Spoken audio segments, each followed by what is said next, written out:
अरे भिखारी, तेरी औकात है 500 करोड़ लाने की? तू जानता भी है 500 करोड़ होते क्या है? तुम लोगों को अंदाजा भी है कि ये क्या हो गया है? 500 करोड़ रुपए गायब हैं। अगर ये पैसा अभी के अभी वापस नहीं आया तो मैं बर्बाद हो जाऊंगा। अगर कोई 500 करोड़ रुपए वापस ले आया तो मैं उसे 10 करोड़ रुपए इनाम दूंगा। सुबह के ठीक 7 बजे थे। शहर अभी पूरी तरह जागा भी नहीं था, लेकिन मेघराज चौक पर कूड़े की गंध और बसों का शोर पहले से मौजूद था। वहीं फुटपाथ के किनारे फटे हुए बोरे के साथ 12 साल का नील झुका हुआ था। वह प्लास्टिक की बोतलें और टूटी तारें चुन रहा था। उसके हाथों पर जमी गंदगी स्थायी लगती थी, जैसे किसी ने उस पर अनदेखा होने की मुहर लगा दी हो। नील बोलता कम था। लोग समझते थे वह डरपोक है या मंदबुद्धि। सच्चाई यह थी कि वह सुनता बहुत था। बातें, आवाजें, मशीनों की। जब लोग बोलते थे वह शब्द पकड़ता था। जब मशीनें चलती थीं वह पैटर्न पकड़ता था। ठीक उसके सामने शहर का सबसे बड़ा निजी बैंक खड़ा था। शीशे की ऊंची इमारत। हर सुबह काली गाड़ियों से सूट पहने लोग उतरते, मोबाइल पर चिल्लाते हुए अंदर जाते। नील को अंदर जाने की इजाजत कभी नहीं मिली थी। गार्ड हर बार एक ही शब्द कहता था, भाग यहां से। नील मुस्कुरा देता था और फिर कूड़े में झुक जाता था। उसी बैंक की दीवार से सटा एक पुराना ट्रांसफॉर्मर बॉक्स था। नील अक्सर उसके पास बैठकर सूखी रोटी खाता था। उसे वहां से एक अजीब सी भनभनाहट सुनाई देती थी। बाकी लोगों के लिए वह शोर था, नील के लिए भाषा। उस दिन दोपहर को माहौल बदला हुआ था। बैंक के अंदर अचानक अफरा तफरी मच गई। कर्मचारी अपनी सीटों से उठ खड़े हुए। मैनेजर्स के चेहरे पीले पड़ गए। एक के बाद एक फोन बजने लगे। ऊपर की मंजिल पर बोर्डरूम में चीख सुनाई दी, 500 करोड़ गायब हो गए हैं। यह कोई अफवाह नहीं थी। बैंक के मेन सर्वर से 500 करोड़ गायब हो गए हैं। करोड़ रुपए ऑनलाइन ट्रांसफर हो चुके थे। पैसा न किसी ग्राहक के खाते में था, न किसी विदेशी बैंक में। वह सिस्टम से जैसे फिसलकर हवा में घुल गया था। आईटी टीम दौड़ पड़ी। सर्वर लॉग्स खोले गए, फायरवॉल चेक हुए, साइबर सिक्योरिटी एक्सपर्ट्स को कॉल गया, पुलिस को सूचना दी गई। हर मिनट के साथ बैंक की साख डूब रही थी। बाहर फुटपाथ पर बैठा नील यह सब देख रहा था। उसे कुछ अजीब लगा। बैंक के बैकअप सर्वर की एग्जॉस्ट फैन की आवाज बदली हुई थी। वह लय में नहीं चल रही थी। बीच बीच में एक हल्का सा ठहराव था, जैसे कोई सांस रोक रहा हो। नील उठ खड़ा हुआ। उसने बोरा नीचे रखा और दीवार के पास कान लगा दिया। उसकी आंखें सिकुड़ गईं। यह चोरी नहीं है, वह बुदबुदाया। यह रूट रीडायरेक्शन है। नील को याद आया अपनी मां का चेहरा। मां जो कभी इसी बैंक में क्लीनर थी। एक रात एक्सीडेंट में चली गई। उसके बाद नील सड़क पर आ गया। मां के पास एक पुराना कीपैड फोन था और उसमें कुछ नोट्स। नंबर नहीं, पैटर्न। नील ने जेब से वह मुड़ा तोड़ा कागज निकाला जिस पर उसने खुद से बनाए निशान लिख रखे थे। वह रोज मशीनों को देखकर नई चीजें समझता और निशान बनाता था। बैंक के अंदर घबराहट बढ़ रही थी। बाहर एक कूड़ा बिनने वाला लड़का खड़ा था, जिसकी नजरें शीशे के पार सर्वर रूम की दीवारों के आर पार देख रही थीं। नील ने गहरी सांस ली। अगर अब नहीं बताया, उसने खुद से कहा, तो पैसा हमेशा के लिए चला जाएगा। उसने बोरा उठाया और बैंक के मुख्य गेट की तरफ बढ़ गया। गार्ड ने उसे देखते ही डंडा उठाया। कहा था ना, यहां मत आना। नील रुका नहीं। उसने पहली बार सीधा आंखों में देखकर कहा, साहब, जो पैसा गया है वो अभी भी इसी बैंक में है। गार्ड हंसा, लेकिन अंदर कहीं ऊपर एक अलार्म और तेज हो गया। और यहीं से कहानी शुरू होती है। गार्ड की हंसी अभी पूरी भी नहीं हुई थी कि बैंक के अंदर से एक महिला बाहर आई। नीले रंग की साड़ी, गले में आईडी कार्ड और चेहरे पर साफ घबराहट। वह बैंक की senior operations manager Radhika Mehta थी। पिछले 20 मिनट से वह लगातार आईटी टीम और हेड ऑफिस के बीच फंसी हुई थी। उसकी नजर नील पर पड़ी। क्या कहा तुमने? उसकी आवाज सख्त थी, लेकिन आंखों में थकान साफ दिख रही थी। गार्ड ने झट से कहा, मैडम, यह कूड़ा बिनने वाला है, झूठ बोल रहा है। नील ने सिर झुकाया, फिर धीरे से बोला, मैडम, पैसा बाहर नहीं गया। सिस्टम ने खुद रास्ता बदला है। अगर अभी कुछ नहीं किया गया तो 3 घंटे बाद वो पैसा अपने आप मिट जाएगा। यह सुनते ही राधिका का दिल धक से रह गया। तुम्हें कैसे पता? उसने बिना सोचे पूछ लिया। नील ने बैंक की दीवार की तरफ इशारा किया। आपके बैकअप सर्वर का फैन 30 सेकंड में एक बार रुक रहा है। ऐसा तब होता है जब लोड जानबूझकर घुमाया जाता है। यह चोरी नहीं है, यह ट्रैप है। वह बोलते समय न घबरा रहा था न तेज, जैसे यह सब उसके लिए नया नहीं था। राधिका ने एक पल सोचा। अंदर आईटी हेड चिल्ला रहा था कि डेटा फ्लो समझ नहीं आ रहा। पुलिस रास्ते में थी, मीडिया को भनक लगने ही वाली थी। उसने गार्ड को देखा। इसे अंदर आने दो। गार्ड चौंक गया। मैडम, यह, मैंने कहा, अंदर आने दो। नील पहली बार बैंक के अंदर गया। एयर कंडीशन की ठंडी हवा से वह सिहर गया। फर्श इतना चमकदार था कि उसमें अपना गंदा चेहरा देखकर उसे झिझक हुई। लोग उसे घूर रहे थे। कोई फुसफुसाया, ये बच्चा क्या करेगा? नील को इससे फर्क नहीं पड़ा। राधिका उसे सीधे आईटी फ्लोर पर ले गई।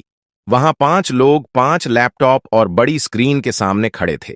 स्क्रीन पर लाल रंग की लाइनें और नंबर भाग रहे थे। आईटी हेड ने गुस्से में कहा, मैडम, अभी समय नहीं है, ये मजाक नहीं है। नील ने स्क्रीन की तरफ देखा और तुरंत बोला, आप लोग गलत लॉग देख रहे हैं, असली रास्ता छुपाया गया है। कमरे में सन्नाटा छा गया। यह बच्चा हमें सिखाएगा? किसी ने तंज कसा। नील पास गया। उसने स्क्रीन के कोने में दिख रहे एक छोटे से टाइम स्टैम्प की तरफ इशारा किया। ये देखिए, हर बार ट्रांजैक्शन से 1 सेकंड पहले टाइम पीछे जा रहा है। यह मैनुअल नहीं हो सकता। आईटी हेड ने झुककर देखा। उसका चेहरा बदल गया।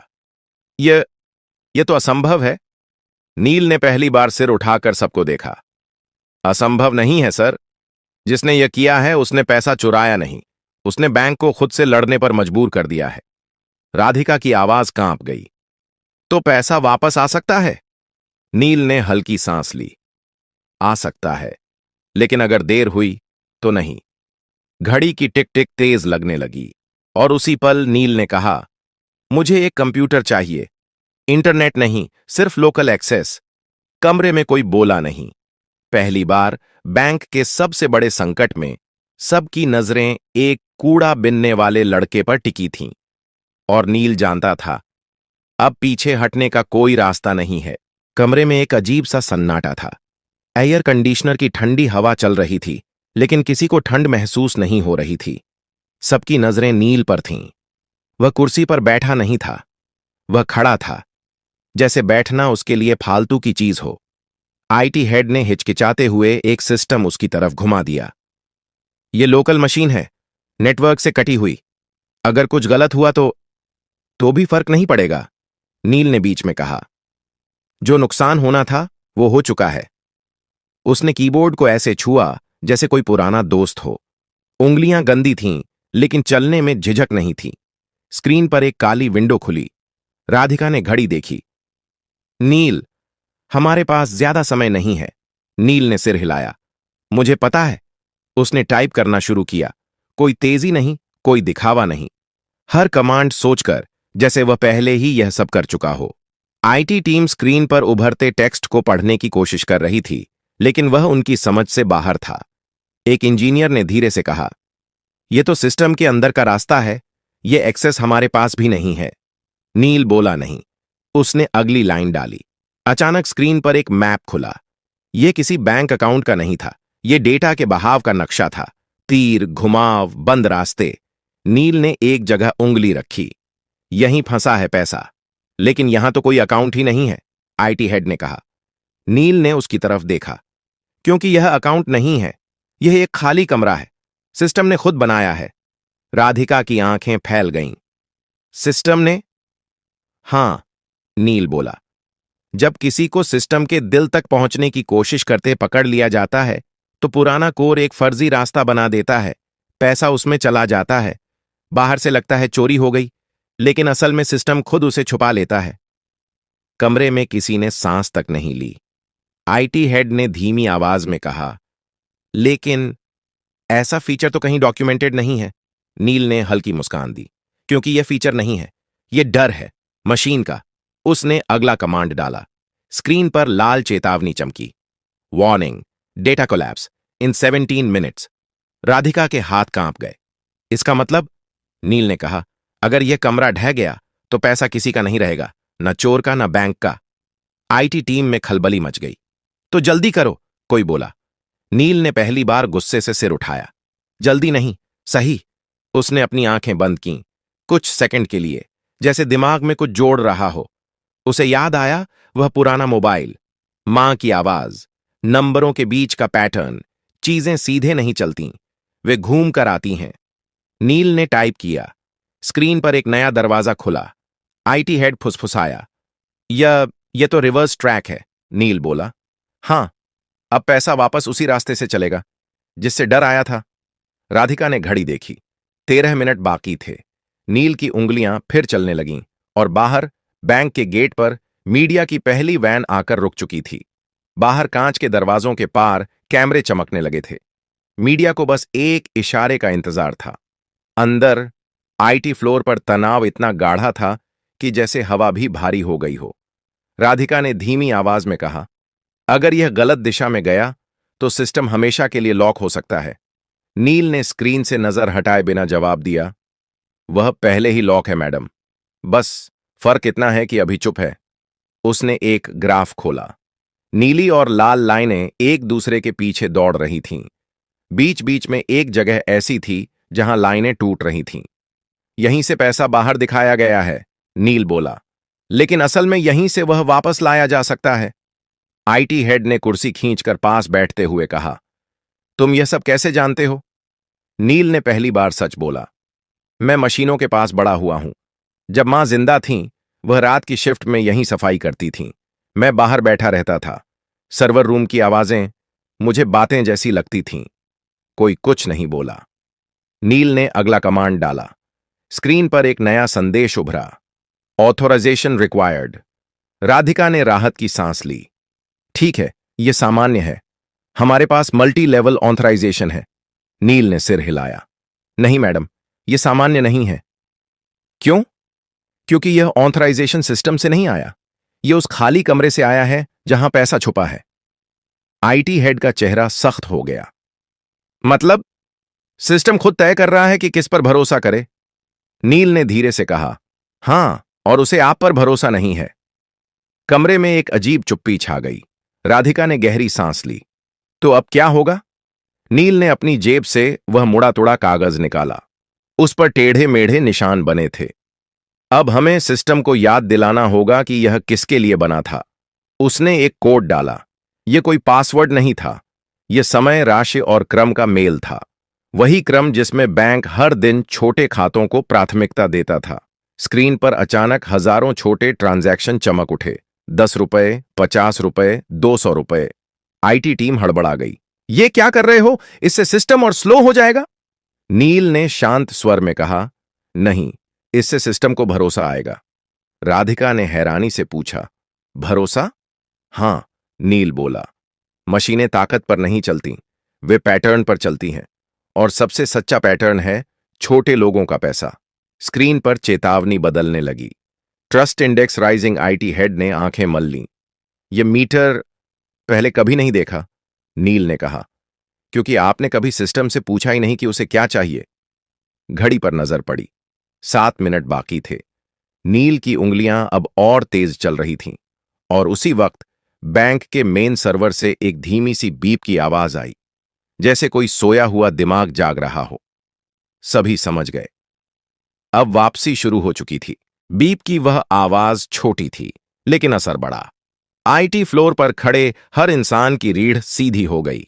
स्क्रीन पर बिखरे हुए तीर अब एक दिशा में मुड़ने लगे थे, जैसे कोई भटकी हुई नदी अपने पुराने रास्ते को पहचान रही हो।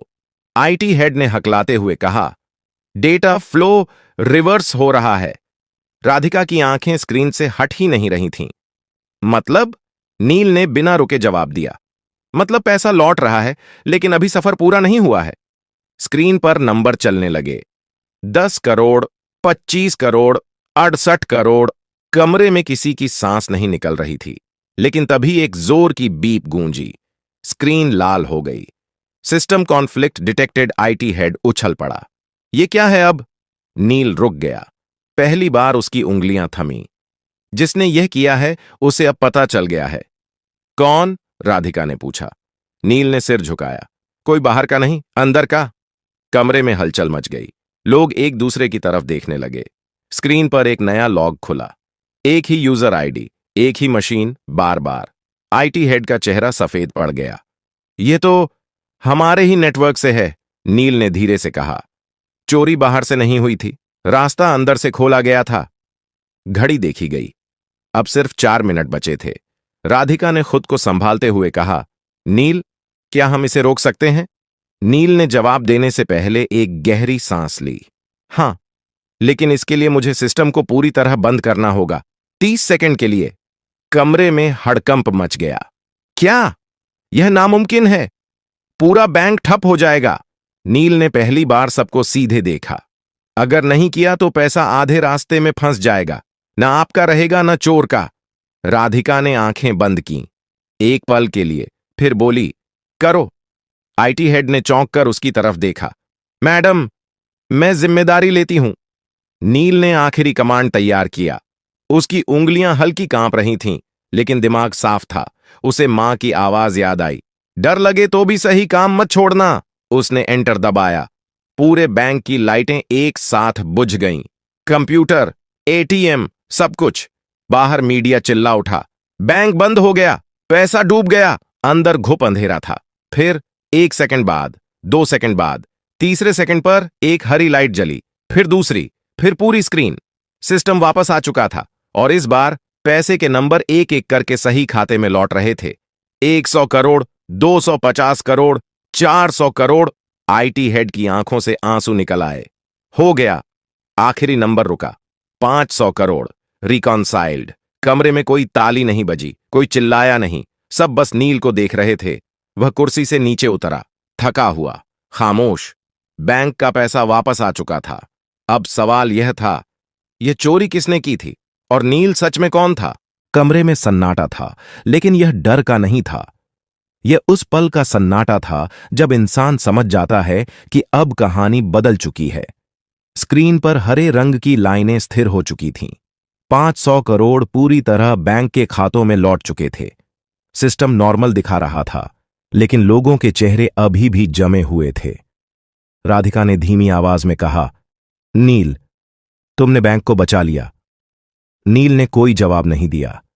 वह स्क्रीन को देख रहा था, जैसे किसी और चीज की तलाश में हो। आईटी हेड ने राहत की सांस लेते हुए कहा, हमें तुरंत यह पता लगाना होगा कि अंदर से यह किसने किया। नील ने गर्दन हिलाई। सिस्टम खुद बता देगा। कैसे? किसी ने पूछा। नील ने एक आखिरी लॉग खोला। यह आम यूजर लॉग नहीं था। यह वह लेयर थी जहां सिर्फ तब एंट्री होती है जब कोई सिस्टम को धोखा देने की कोशिश करता है। स्क्रीन पर एक नाम उभरा। कोई टेक्निकल कोड नहीं, कोई फर्जी आईडी नहीं, एक साफ नाम, बैंक के डिप्टी टेक्नोलॉजी डायरेक्टर का। कमरे में जैसे हवा निकल गई। आईटी हेड कुर्सी पर बैठ गया। यह मुमकिन नहीं है, नील ने शांत स्वर में कहा। मुमकिन है, क्योंकि उसे सिस्टम की आदतें पता थीं। उसने सोचा, सिस्टम मशीन है। उसे यह नहीं पता था कि मशीन याद भी रखती है। राधिका ने तुरंत फोन उठाया। सिक्योरिटी को ऊपर भेजो, अभी। कुछ ही मिनटों में उस अधिकारी को कमरे में लाया गया। चेहरा पीला, आंखें नीचे। वह कुछ बोल नहीं रहा था। राधिका ने सख्त आवाज में पूछा, आपने यह क्यों किया? वह चुप रहा। नील आगे बढ़ा। क्योंकि आप सोच रहे थे कि पैसा बाहर निकल जाएगा और सिस्टम आपको पहचान नहीं पाएगा। लेकिन आपने एक गलती की। आदमी ने पहली बार सिर उठाया। कौन सी? आपने छोटे खातों को नजरअंदाज किया, नील बोला। आपने सिर्फ बड़े ट्रांजैक्शन देखे। सिस्टम ने आपको वहीं पकड़ लिया। आदमी टूट गया। मुझे कर्ज में डुबो दिया गया था। मुझे रास्ता नहीं दिखा। राधिका ने सिक्योरिटी को इशारा किया, ले जाइए। जब वह बाहर गया तो किसी ने राहत की सांस ली, किसी ने शर्म की। नील अब दरवाजे की तरफ बढ़ने लगा। राधिका ने चौंक कर कहा, रुको, तुम कहां जा रहे हो? नील रुका। मेरा काम हो गया मैडम। काम? उसकी आवाज भर आई। तुम्हें पता है तुमने क्या किया है? बैंक, ग्राहक, पूरा सिस्टम। नील ने धीरे से कहा, मैंने सिर्फ जो गलत था उसे सही किया है। राधिका आगे बढ़ी। तुम्हें इनाम मिलेगा, नौकरी मिलेगी, पढ़ाई, सब कुछ। नील ने पहली बार हल्की मुस्कान दी। अगर आप सच में कुछ देना चाहती हैं तो एक काम कीजिए। क्या? बाहर जो बच्चे कूड़ा बीनते हैं ना, नील बोला, उनके लिए सिस्टम बनाइए, ऐसा सिस्टम जो उन्हें अनदेखा न करे। राधिका कुछ बोल नहीं पाई। नील दरवाजे से बाहर निकल गया। वही फटा बोरा, वही गंदे हाथ। लेकिन अब बैंक की दीवारें उसे देख रही थीं, क्योंकि सिस्टम तो बच गया था। अब इंसानों की बारी थी।